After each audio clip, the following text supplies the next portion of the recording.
हामी छोरी मान्छेको जिन्दगी नि एकचोटि बिग्रिएपछि सधैँ बिग्रिन्छ। हामी छोरी मान्छे बनेको माटोको घैला जस्तै हो। एकचोटि फुटेपछि फुट्यो।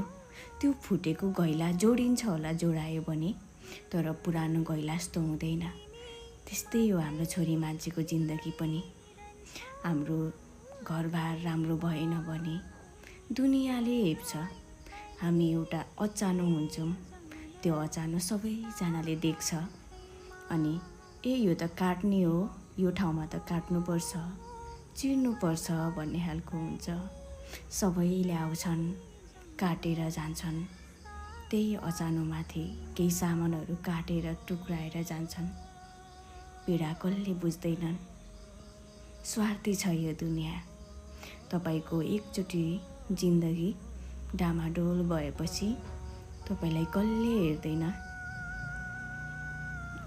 दुनियाँको नजरमा नराम्रो हुन्छ। आफू सही भए पनि मान्छेले गलत देखाइदिन्छ। तपाईको दाजुभाइले हेप्छन्, तपाईको दिदी बहिनीले हेप्छन्। समाजको कुरै छोडौँ, तर तपाईकै घरकोले पनि हेप्छन्। तर एकदमै निस्वार्थ माया गर्ने भनेको चाहिँ त्यही हाम्रो आमा बा हुन्छन्।